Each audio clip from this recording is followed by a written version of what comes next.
Esses dias eu estava lendo o jornal e eu me deparei com uma notícia que me preocupou muito. Como vocês sabem, eu estou para ser pai. E essa notícia trazia a seguinte headline, né? Chamada. Dizia o seguinte: homens morrem mais cedo do que as mulheres. Eu fiquei preocupado. Puxa, eu quero abraçar minha filha, eu quero ver bastante tempo com a minha filha. Como assim que eu vou morrer mais cedo? E a notícia dizia de que cada 3 pessoas adultas que morrem por doença, 2 delas são homens. E que os homens vivem em média 8 anos a menos do que as mulheres. E eu falei, puxa vida, por que será isso? E eu comecei a pesquisar. Por que será que o homem vive a menos do que as mulheres? O que eu posso fazer para aumentar o meu período de vida? Bem, eu escutei muita coisa, homem não faz tanto exercício, homem é muito preocupado. Mas depois de muita pesquisa, eu descobri o verdadeiro motivo porque os homens morrem mais cedo do que as mulheres. Vocês querem saber? A razão por que os homens morrem mais cedo do que as mulheres é por causa da sua sabedoria. É verdade.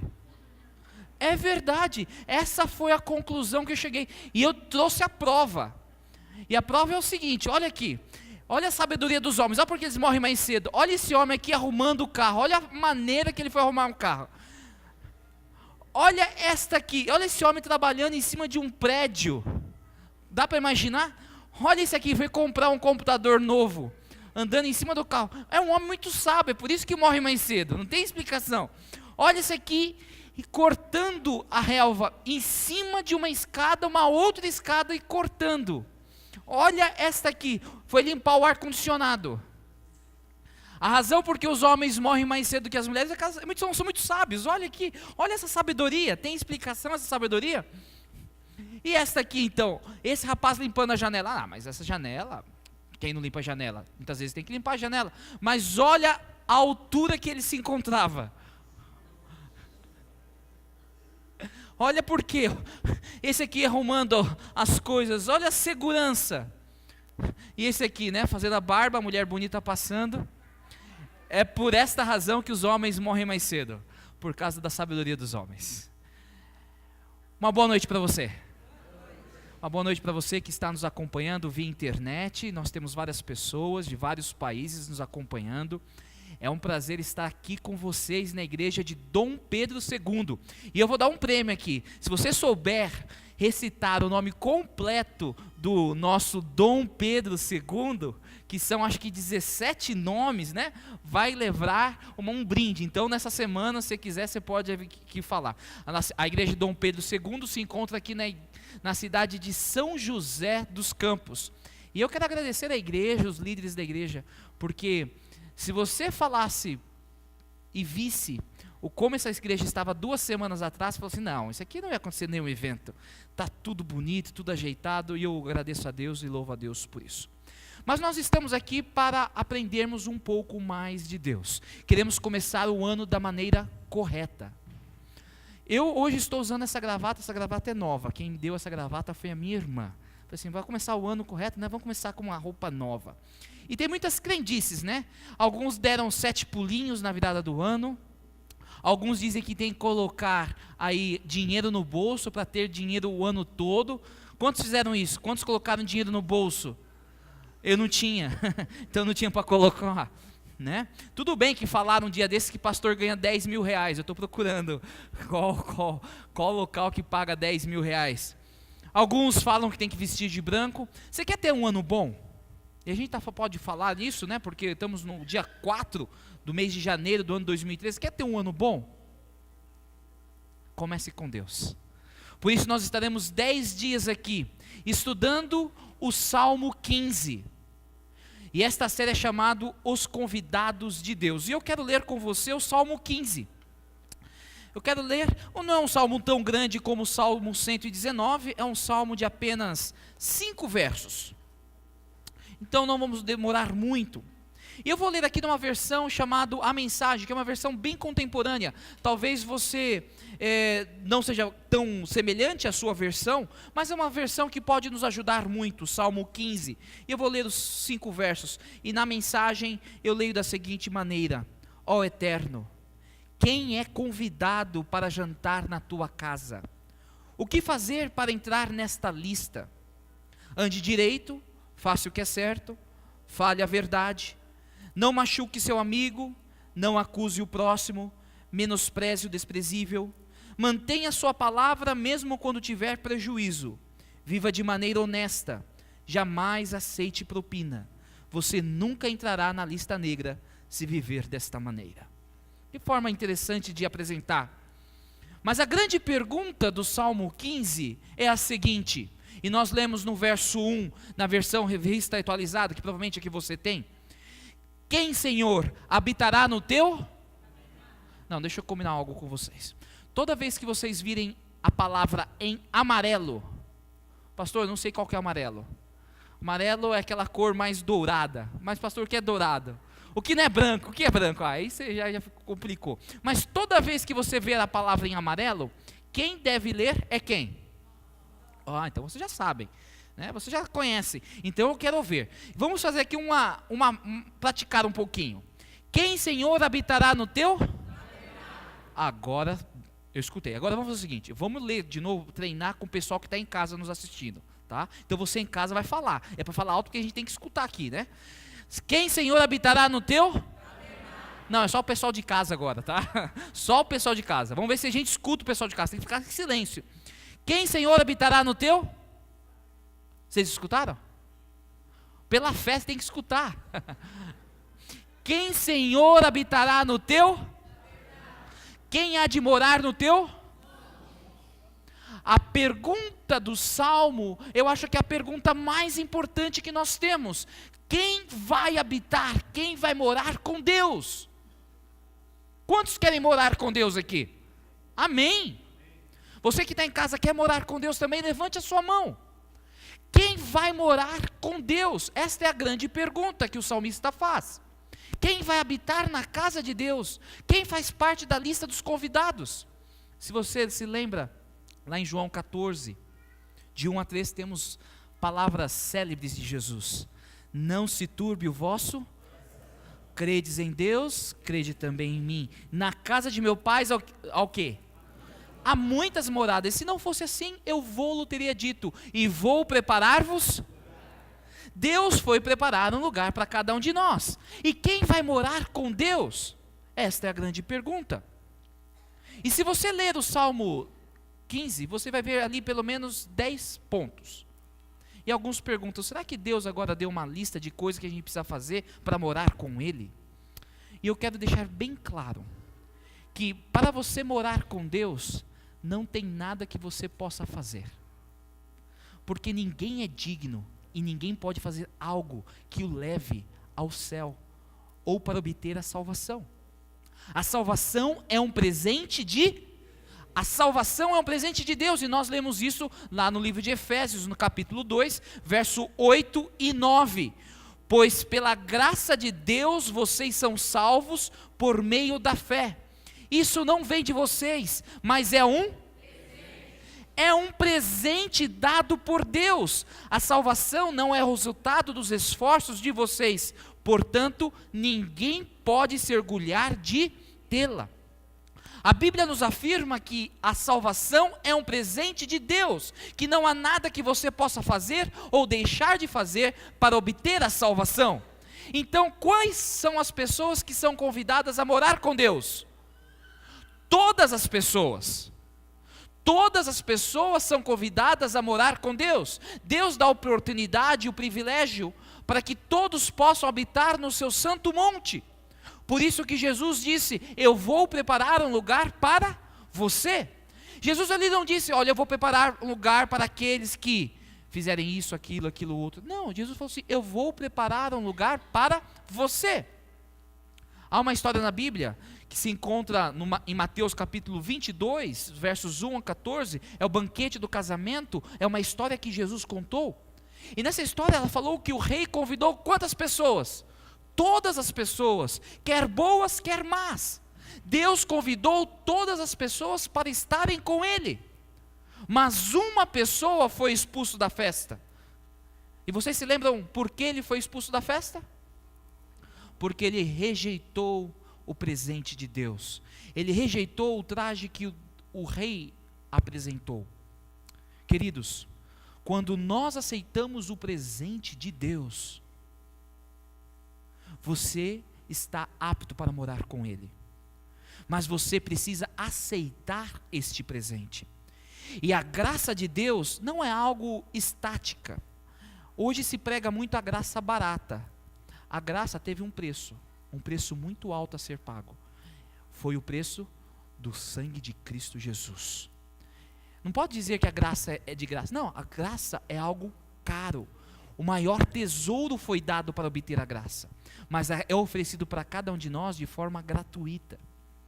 Mas quando você é envolvido pela graça, quando você aceita a salvação, a sua vida é transformada, porque a graça de Deus, ela não só entra na sua vida, mas ela transforma a sua vida. Está dando para entender?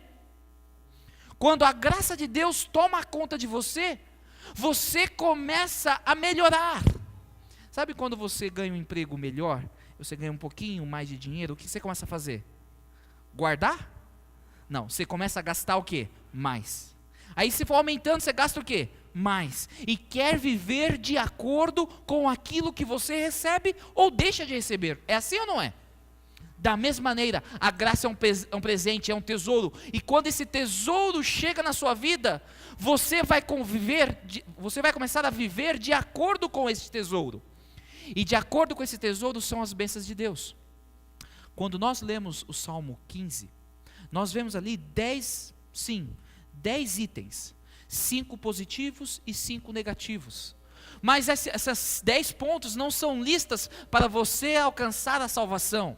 Esses 10 pontos são pontos, evidências daqueles que já foram salvos, daqueles que já foram transformados por Deus.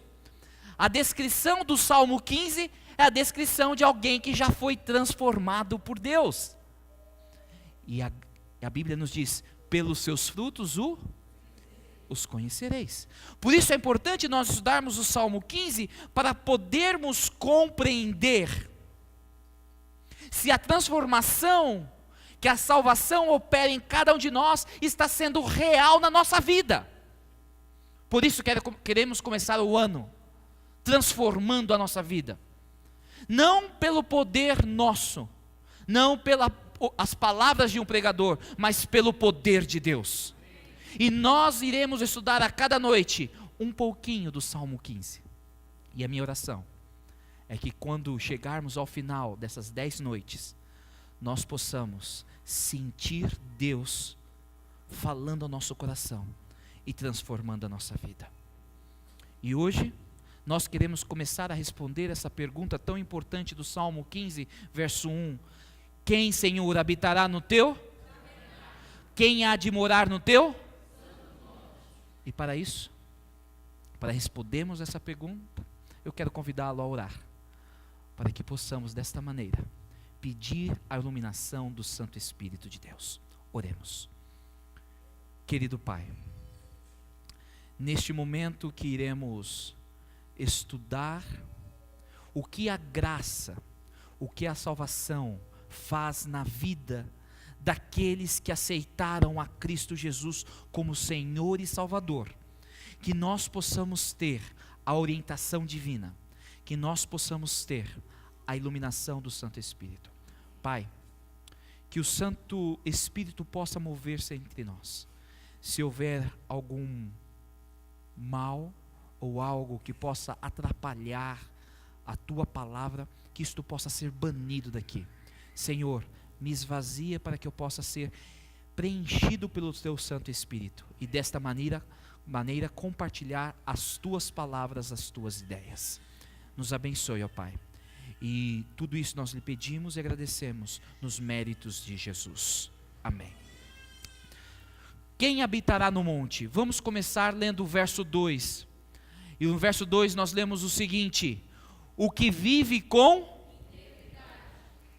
o que vive com integridade é aquele que vai habitar com o Senhor no Santo Monte. Eu não sei de quantos vocês conhecem o general Robert Lee. O general Robert Lee, ele participou da Guerra Civil nos Estados Unidos. E ele comandava parte do exército da Confederação, lado este que perdeu na Guerra Civil Americana. Quando acabou a guerra, o seu exército havia perdido, ele havia perdido muitos soldados, ele não tinha muita esperança, ele estava no fundo do poço, não tinha dinheiro, e uma empresa se aproximou de Robert Lee e ofereceu certa quantia, que na época era muito dinheiro. Ofereceram cerca de $10.000 para ele, que naquela época era muito dinheiro. Hoje é muito dinheiro, mas naquela época era mais dinheiro, para associar o nome dele ao produto que aquela empresa fornecia. Mas o produto que aquela empresa fornecia não era algo nobre, não era algo digno. E Robert Lee respondeu à proposta de $10.000 da seguinte maneira: senhores, o meu nome é tudo que me restou, e ele não está o quê? O meu nome não está à venda. É interessante que muitas pessoas, elas não pensam como Robert Lee. Algumas pessoas têm preço para tudo. Você vê algumas pessoas que fazem de tudo, vendem o seu corpo, vendem o seu nome, comprometem a sua dignidade por coisas passageiras.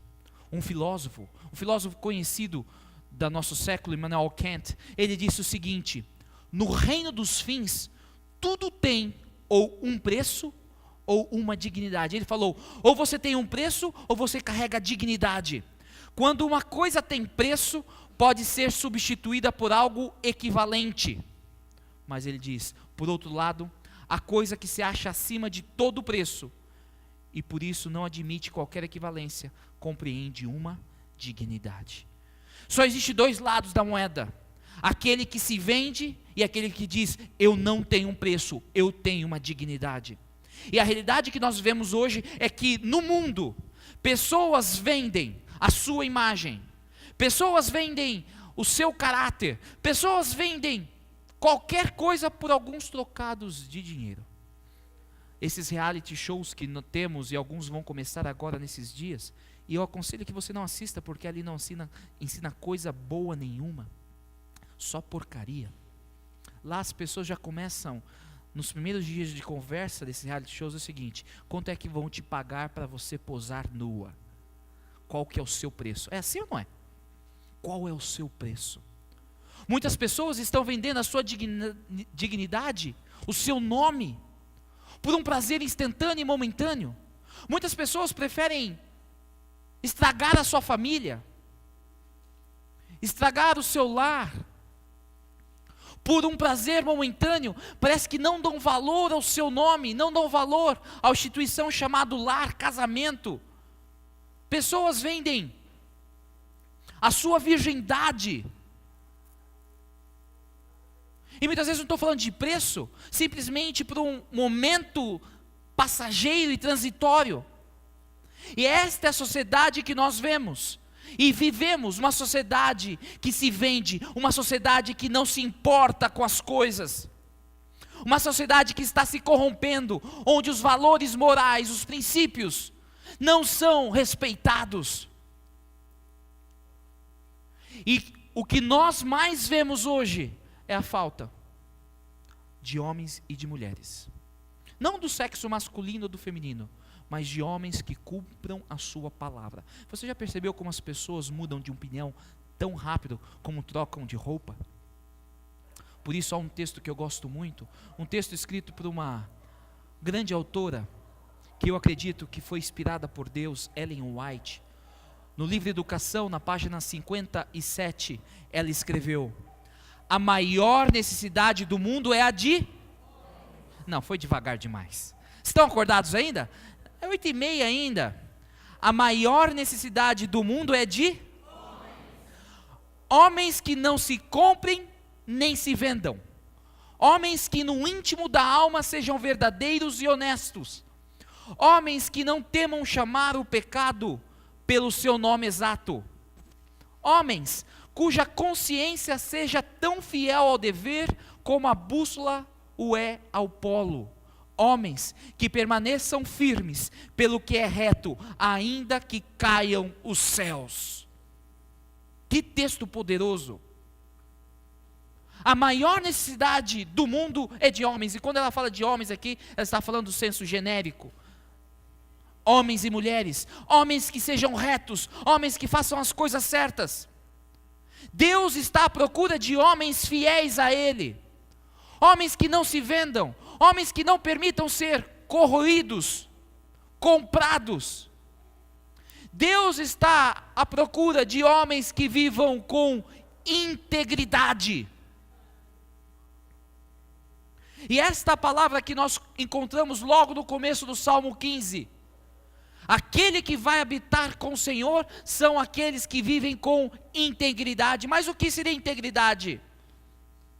O dicionário ele define integridade da seguinte maneira: qualidade ou estado do que é inteiro, do que não está menor do que era, ou do que deveria ser. Estado do que não foi alterado, quebrado ou agredido. Integridade é algo inteiro. Pastor, mas não ajudou muito. Então deixa eu te dar uma maneira que eu entendo. Quantos aqui já comeram um prato que é quase exótico no Brasil? Arroz. Quem nunca comeu arroz aqui? Nunca comeu arroz? Interessante que eu estive nas Filipinas no ano passado. E lá o prato principal é arroz. Você come arroz no café da manhã, no almoço e na janta. Vai comer sobremesa, é sobremesa de arroz. No almoço é o prato de arroz, é arroz frito, arroz assado, arroz cozido, arroz de tudo que é jeito. Vai tomar suco, é suco de? Vocês estavam lá? Não era suco de arroz não, tá vendo como eu peguei vocês? Mas um dos pratos que é a base da alimentação brasileira e dos países asiáticos é o arroz. E eu sei que muitos de vocês comem o que a gente chama de arroz branco todos os dias. E tem um arroz que ele é chamado de arroz integridade integral, a mesma raiz. Mas você sabe por que ele é chamado de arroz integral? Deixa eu explicar para vocês. Vou tentar explicar, né? Quem sou eu? Esse aqui é um grão de arroz. Ou melhor dizendo, uma imagem de um grão de arroz. O grão de arroz ele é formado pelo menos por 4 partes. A primeira é a casca, é a parte que envolve esse grão de arroz, ok? Depois você tem uma película entre a capa e o endosperma, a casca. Essa película é que a turma faz o farelo de arroz, é feito dessa película. E aqui você tem o germe, que é parte do arroz. Os nutrientes, as coisas boas do arroz, eles se encontram na película e no germe. O que é o arroz branco? Você quer saber o que é o arroz branco? O arroz branco, você tira a casca, você tira a película. Sabe o que é a película, que eles fazem com a película? Onde estão os nutrientes e tudo mais? Eles fazem o farelo para dar para os cavalos comerem, porque é bom. Eles tiram o germe e deixam o endosperma, que é a parte branca, onde está o amido. E sabe o que o amido faz? Só faz engordar. Então, o que é o arroz branco? E é interessante, sabe como chamam as empresas que fazem esse processo de tirar a casca, a película e o germe? Beneficiadoras de arroz. Elas fazem um benefício para o arroz. Eles tiram o quê? Tira a casca, a película e o germe onde estão os nutrientes. E deixa só a parte branca, o arroz branco que a gente conhece. Já o arroz integral, e vai pensando, porque arroz integral tem a ver com integridade. O arroz integral O que é arroz integral? É quando só tira a casca. Fica a película, o germe e o endosperma. Ou seja, os nutrientes ali continuam. Eles não perdem a sua essência. Ele continua completo. O arroz, ele é chamado integral porque ele não perde a sua essência. Ele não perde aquilo que ele tem valor. Ele não perde aquilo que é bom. E se você chamar uma pessoa, quando Deus chama alguém para viver de forma íntegra, Ele está dizendo o seguinte: eu quero viver uma pessoa completa, inteira, que não deixou ser levado por coisas deste mundo, que não foi corrompido, que não foi tirado as coisas boas delas. E Deus hoje está em busca de pessoas íntegras. Deus está em busca de pais íntegros, pais que se preocupem com a sua família. Deus está preocupado com homens íntegros, que saibam respeitar as mulheres, que saibam respeitar as pessoas, que vivam de forma digna. Deus está à procura de esposas íntegras, esposas que sejam fiéis ao seu marido. Deus está à procura de mães íntegras. Deus está à procura de professores íntegros, alunos, irmãos íntegros, pessoas que não se compram e não se vendem, pessoas que são completas, pessoas que não se deixam levar por causa das situações do mundo. Deus está procurando o melhor. E a Bíblia nos diz, lá no Salmo 15, lá no verso 2, e nós lemos, que aqueles que vão habitar, são aqueles que vivem com integridade. São pessoas que não deixaram ser levadas, corrompidas. Não porque elas têm força própria, não porque elas são boas por si mesmas, mas porque elas foram salvas. E a pergunta que você pode estar passando na sua cabeça: pastor, como viver de forma íntegra? Ou o que é viver dia a dia de forma íntegra? Eu entendi que integridade tem a ver com agir de maneira correta, de não perder, de não se vender, de não se corromper. Mas o que é viver de forma íntegra? Vamos ler alguns textos da Bíblia que vão nos ajudar. O primeiro deles eu quero ler em 1 Reis 9, 4 e 5, e nós lemos o seguinte: se andares perante mim, como andou Davi, teu pai, com integridade, de coração e com sinceridade, para fazeres segundo tudo o que te mandei, e guardares os meus estatutos e os meus juízos. E o texto continua: então confirmarei o trono do teu reino sobre Israel para sempre, como falei acerca de Davi teu pai, dizendo: não te faltará sucessor sobre o trono de Israel. Esse texto que fala sobre Salomão, ele vem dizendo que aquele que vive de forma íntegra é aquele que é obediente e fiel a Deus. Você quer viver de forma íntegra? Você precisa estudar a palavra de Deus e conhecer aquilo que Deus espera para a sua vida. Você quer viver de forma íntegra? Você precisa conhecer aquilo que Deus julga ser errado e aquilo que Deus julga ser certo. Por ao fazer o que é certo, pela graça de Deus, você viverá de forma íntegra. Viver de forma íntegra é obedecer e ser fiel a Deus. Quando Deus diz: não mentirás, ou não dirás falso testemunho do teu próximo, isso quer dizer que Deus não aceita a mentira. E Deus não aceita a mentira porque Ele é a essência da verdade. E toda vez que eu profiro uma mentira, uma inverdade, eu não estou vivendo de forma íntegra. Quando Deus diz, não matarás. Ah, pastor, mas eu não mato. Não, eu não mato, pastor. Mas toda vez que você diz mal de uma pessoa, e destrói o caráter dessa pessoa, difama o caráter dessa pessoa, você está matando esta pessoa. Quando Deus diz, não adulterarás, e você fica na sua mente sonhando, desejando, você está vivendo de uma forma que não é íntegra. Porque viver de forma íntegra quer dizer que eu sou obediente e fiel a Deus. E nesta noite, eu preciso chamar a minha igreja, a minha querida igreja de Dom Pedro, a ser obediente e fiel a Deus. E eu quero chamar você que está em casa assistindo. Não sei aonde, quem sabe aqui em São José dos Campos, no Rio de Janeiro, um outro país, Canadá, provavelmente minha esposa está me assistindo, então um beijo para você.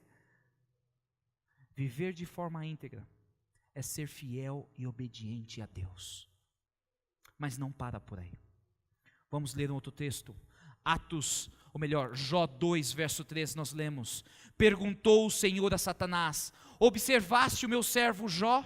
Porque ninguém há na terra semelhante a ele, homem íntegro e reto, temente a Deus e que se desvia do... Ele conserva a sua integridade, embora me incitaste contra ele para o consumir sem causa. Esse texto nós percebemos que a pessoa que vive de forma íntegra é aquela pessoa que se desvia do mal e se desvia do pecado. A pessoa que vive de forma íntegra, a pessoa que passa tempo com Deus, ela não gosta do pecado, não gosta do mal. Ela gosta do bem e de fazer coisas boas. Por isso que a Bíblia diz que bem-aventurado é aquele homem que não se assenta às rodas dos escarnecedores. Porque quando você tem um contato com Deus que é puro, santo e justo, quando você é salvo por Ele, você não vai aceitar o lixo deste mundo. E se você tem aceitado o lixo deste mundo, quem sabe você não tem experimentado a Deus a cada dia. E como pastor, eu chamo você neste começo de ano para viver um ano de 2013 de forma íntegra, se desviando do mal e desviando do pecado. E sabe qual é a melhor situação, a melhor maneira para se desviar do mal e não pecar? Vou contar um segredo para vocês. Um segredo que não fui eu que inventei, mas eu li na Bíblia. A história de José. José estava na casa de Potifar, ele era servo, e chegou uma mulher, e não pense que a mulher era feia, era a mulher dos principais líderes do Egito, e naquela época eles não estavam preocupados com caráter, eles queriam pessoas bonitas. Aquela mulher era uma mulher bonita, e ela queria se deitar com José. E o que José fez? Fugiu. Porque com tentação e com pecado não se brinca. Com tentação, com mal e com pecado não se dialoga. Não fique brincando. Quem brinca com fogo, se queima. Deus diz que aqueles que andam com Ele, aqueles que experimentam a salvação e que viverão com Ele no Santo Monte, são pessoas íntegras. Não porque elas não são sem pecados, mas porque elas decidiram fugir do pecado, decidiram desviar do pecado, porque não querem estar no pecado, querem estar com Deus. Amém? E neste ano, neste começo do ano, eu clamo para que você possa viver de forma íntegra, se desviando do mal e do pecado, mas não para por aí. Viver de forma íntegra também envolve outras coisas, e no livro de Tito, no versos 2, verso 7, nós lemos: torna-te pessoalmente padrão de boas, no ensino mostra o quê? A pessoa que vive de forma íntegra, ela age corretamente e bondosamente, não importa a situação, cai a terra, ela vai agir de forma correta. Você já se deparou quando, quem sabe, você vai à padaria e a pessoa ali na hora de devolver o troco, porque você comprou o pãozinho branco, não o pãozinho, o pão integral, mas o pão branco que é feito só do endosperma. Está dando para entender agora um pouco melhor? E quando a pessoa te devolve o troco, ela te devolve, quem sabe, R$5 a mais. Ela não sabe, mas você sabe. A pessoa que não vive de forma íntegra, ela fala, ganhei R$5 em bolsa. A pessoa que vive com Deus e vive de forma íntegra, ela diz, você devolveu dinheiro errado. Está aqui os seus R$5. Quantas vezes eu fico impressionado com as notícias de garis em grandes festas, muitas vezes no carnaval, limpando a rua, encontram carteiras com uma grande quantia. E quem sabe eles precisavam daquele dinheiro. Mas eles têm algo que não está à venda. A sua dignidade, o seu caráter. E hoje nós precisamos de mais pessoas assim. Pessoas fiéis. Mas viver de forma íntegra vai mais. Provérbios 20, verso 7 nos diz o seguinte: o justo anda na sua integridade, felizes lhe são os filhos depois dele. Aquele que vive de forma íntegra, ele deixa um legado, uma herança, e ele ensina, não só para os seus filhos, mas para a sua família. Ele ensina que fazer as coisas de forma correta é o ideal. Eu já vi pais ensinando filhos a tentar trapacear, para se darem melhor na vida. E eu não vou perguntar se você conhece, porque eu tenho certeza que você conhece. Que mentir é uma boa solução. Que ignorar as leis é a melhor solução. Mas o pai, a mãe, que são íntegros, eles ensinam esses valores a seus filhos. Este ano o Distrito do Bosque está focando os seus trabalhos, as suas atividades na família. E um dos valores que as famílias precisam passar para os seus filhos é a integridade. Fazer o que é certo a despeito das consequências. É um ensino, é um legado, é uma herança.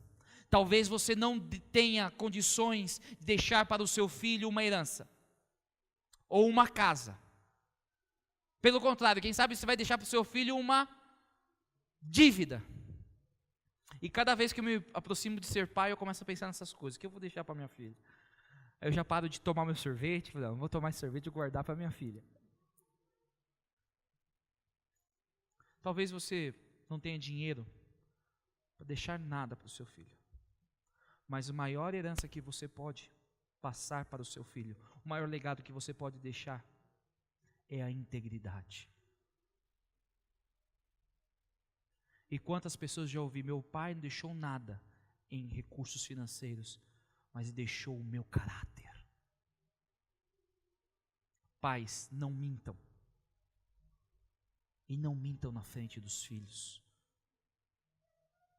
Façam o que é certo, porque aquele que anda com Deus, ele deixa um legado, um ensino para a sua família, mas não para por aí.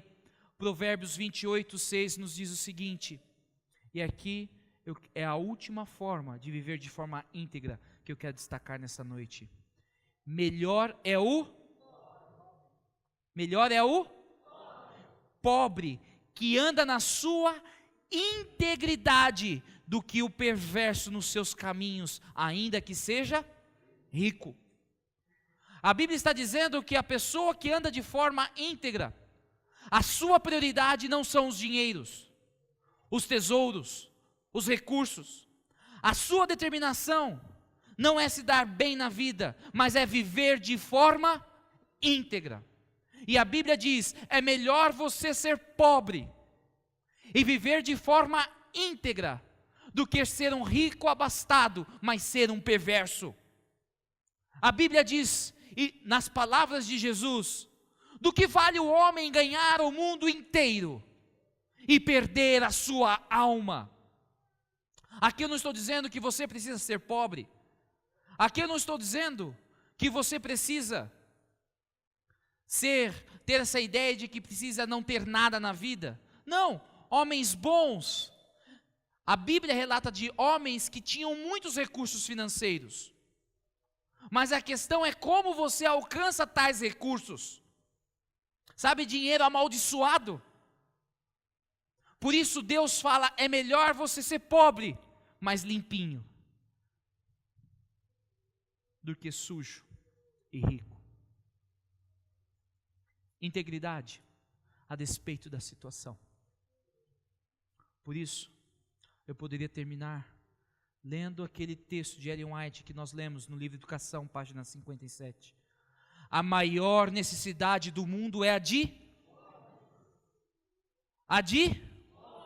homens. Homens que não se comprem nem se vendam. Homens que no íntimo da alma sejam verdadeiros e honestos.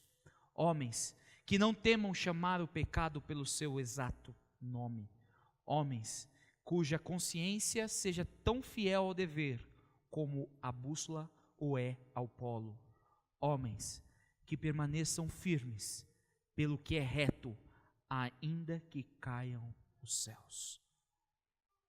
É fácil viver de forma íntegra? Sim ou não? Seja sincero. Não. Porque a gente vive numa sociedade que não é uma sociedade íntegra. Uma sociedade que se vende e se vende por pouco. Uma sociedade que corrompe os seus valores, corrompe aquilo que Deus deixou. Mas aquele que vive de forma íntegra, a Bíblia diz, lá no Salmo 15, verso 5, nós vamos sempre terminar com esse texto, que diz o seguinte: quem deste modo procede, e no caso hoje, aquele que vive de forma íntegra, quem deste modo procede, não será jamais o quê? Não será jamais o quê? Você não quer ser abalado? Viva de forma íntegra. Você quer morar com Deus? Viva de forma íntegra. Você quer ser uma testemunha verdadeira de Deus? Não professe somente o nome de cristão, viva com um cristão. Algumas semanas atrás, um senhor entrou numa igreja adventista, uma igreja adventista do nosso distrito. Era um senhor que estava procurando a verdade. E ele começou a escutar a palavra de Deus, e ele começou a gostar da palavra de Deus.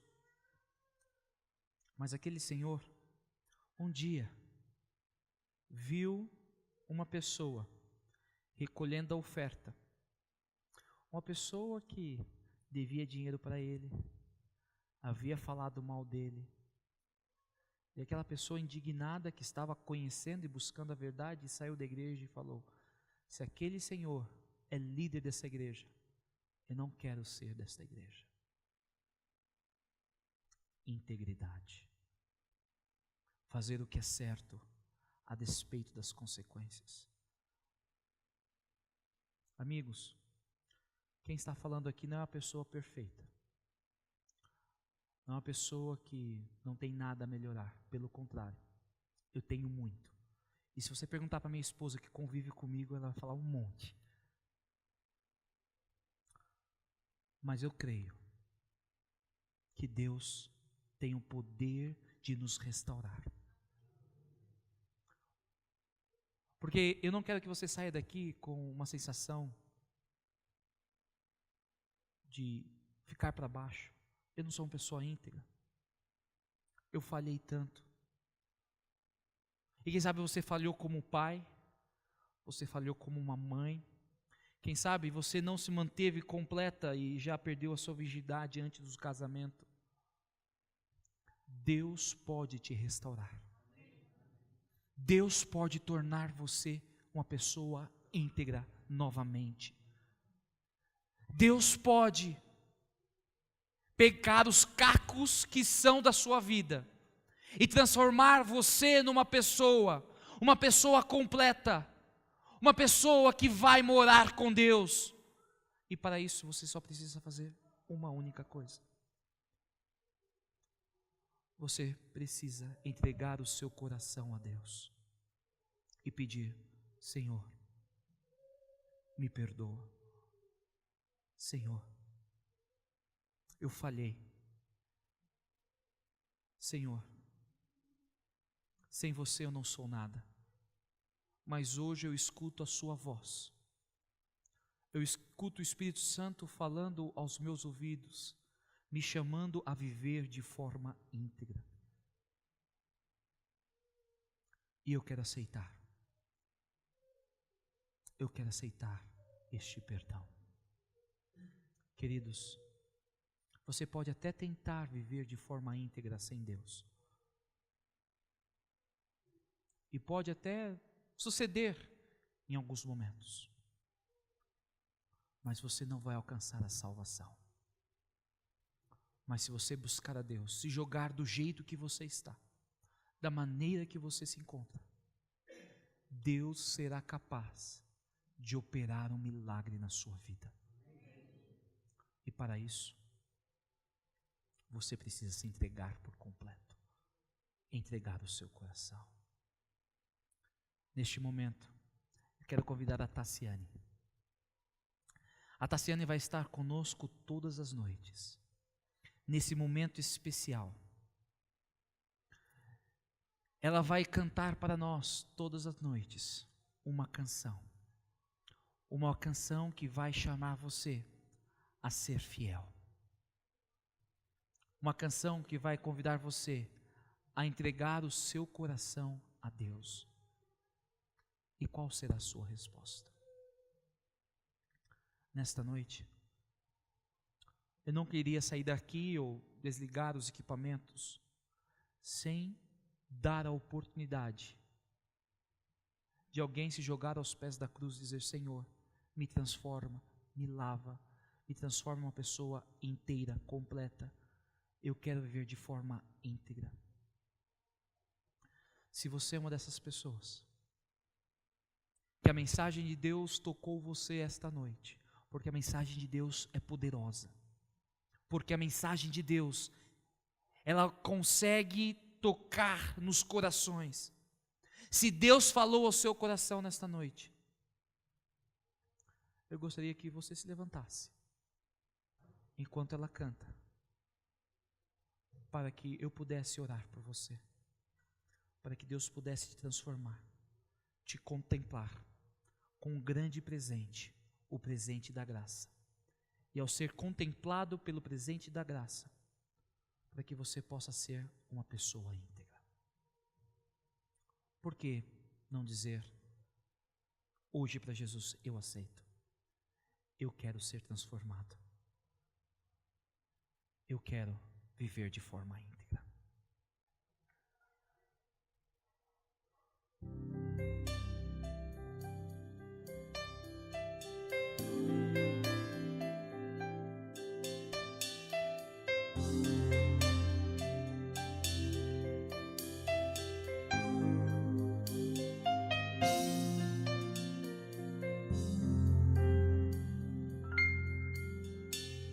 Deus habita acima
seu amor e sempre está disposto a suavizar a tua dor. Meu Deus é mais sublime que as riquezas, o amor que excede a grandeza está em teu coração. Conhece os humildes e contritos, dá alívio aos aflitos e nunca vai negar-te a mão. Esse mesmo Deus conhece a tua vida, conhece o teu mundo, conhece o teu ser. Ele sabe tudo o que sentes, vê dentro da alma. Esse Deus é o Deus que tudo vê. Esse Deus ainda chora as tuas lágrimas, conhece tuas lutas e sabe os porquês. Ele é o autor da tua vida. Oh, ele vai sarar tuas feridas. Esse mesmo Deus conhece a tua vida, conhece o teu mundo, conhece o teu ser.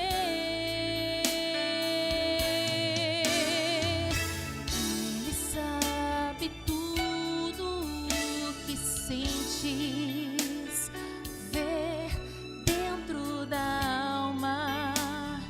Esse Deus é o Deus que tudo vê.